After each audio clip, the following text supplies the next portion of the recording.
Ang ating vlog ngayon mga ka-boomers ay mag-harvest tayo ng mais.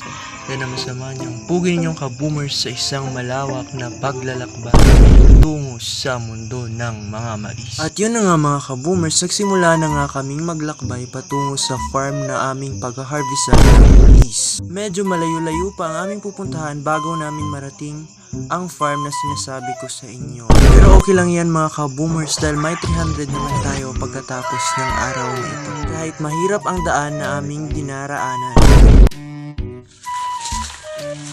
So dumaan na nga tayo dito guys. Medyo sikip na daan. Napaka-timing talaga ng araw na ito mga ka-boomers dahil wala kaming pasok. Kaya napagdesisyonan kong sumama sa matinding bakbakan na ito. At sa wakas nga mga ka-boomers ay nakarating na nga kami sa farm na aming pag-harvestan ng mais. At yun na nga, hindi na nga kami nagpadalos dahil simulan na namin kagad yung pag-harvest. Makikita nyo naman dito na kinukuha na namin yung mga mais para ilagay sa sako. At sa farm nga na ito mga ka-boomers ay may nakita nga akong maraming mga kambing na kumakain ng damo dito na kay gandang tingnan at pwede ring ipasok sa sako. Joke lang mga ka-boomers. Patuloy pa rin sila sa pagkakain ng mga damo mga ka-boomers samantalang kami ay patuloy sa pag-harvest. At parang uulan mga ka-boomers dito sa farm na aming pinag-harvestan. Medyo delikado tayo ngayon. Basa tayo ng ulan. Buti na lang talaga mga ka-boomers ay tumigil yung ulan at nagpatuloy kami sa pag-harvest ng mais dito sa farm. Kita nyo naman mga ka-boomers, ganito ang gagawin nyo kapag nag-harvest kayo ng mais. Ako na lang muna yung nag-video mga ka-boomers dahil wala tayo ngayong videographer for today's video. So yan mga ka-boomers, yung actual nating pagkukuha ng mga mais. Yung pugi ninyong ka-boomers. Patuloy lang talaga tayo mga ka-boomers sa buhay dahil meron tayong mga bayarin at mga utang. Kagaya na lang ng t-shirt ko na babayaran ko next week. Ito talaga yun mga ka-boomers, yung pinakamahirap naming pag-harvest yung taon dahil marami talagang mga damo na nakasabit sa mga mais. At kailangan pala talaga naming kalkalin para makita talaga kung meron bang mga puso ng mais. At talaga may krisis talaga sa farm ngayon mga ka-boomers dahil inuud yung mga mais at maliliit lang talaga yung nakukuha ng mga farmers. At ito ang pinakamalaking hamon sa kanila ngayong taon. At sa wakas ay natapos na namin ang isang farm mga ka-boomers. At ngayon nga mga ka-boomers ang ikalawang araw ng aming pag-harvest. Kaya naman nagsimula na rin kaming maglakbay sa ikalawang farm na aming pag-harvestan. At ngayon nga ay 5 na kaming mga harvesters.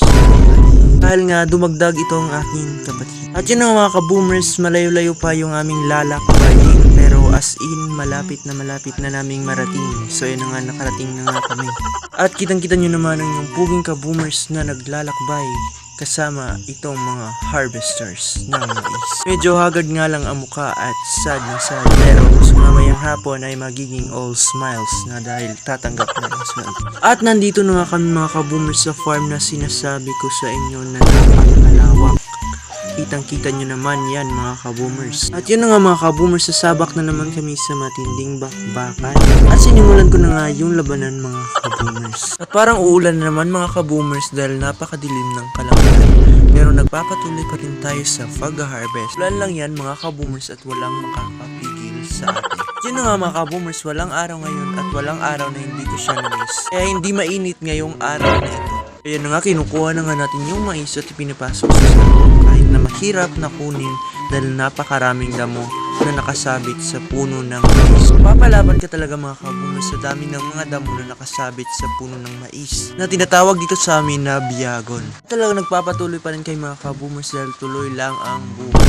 At buti na lang talaga mga ka-boomers, pumayag yung kapatid ko na maging videographer ko ngayong araw na ito. Dahil dyan kitang-kita nyo ang aking kapugian. So yun na nga siya mga ka-boomers. Nag-harvest na rin kasama namin sa farm. Yan makita nyo yung mga harvesters na talagang ginagalingan talaga sa pag-harvest. Masaya talaga dito sa farm mga ka-boomers dahil sa simpleng buhay. Lalong-lalo na kapag kasama mo siya. Proud lang mga ka-boomers. So ayan, nagpapatuloy pa rin yung kapatid ko sa pag-harvest kasama ng mga iba pang harvester. At yun na nga mga ka-boomers, malayo-layo pa bago namin marating yung dulo ng farm na ito. Kaya naman nagpapatuloy pa rin kami sa pag-harvest. At sa wakas mga ka-boomers, oras na para umuwi dahil 5 PM na. Tapos na yung aming working hours dito sa farm. at talagang babalik pa kami bukas. Ewan ko na lang kung uulan ba bukas. Sana nga ay hindi mga ka-boomers. So yan, pinapasok na namin sa sako yung mga mais para dalhin doon sa thriller. Mas kitang-kita nyo naman, nadadalhin na namin at uuwi na kami.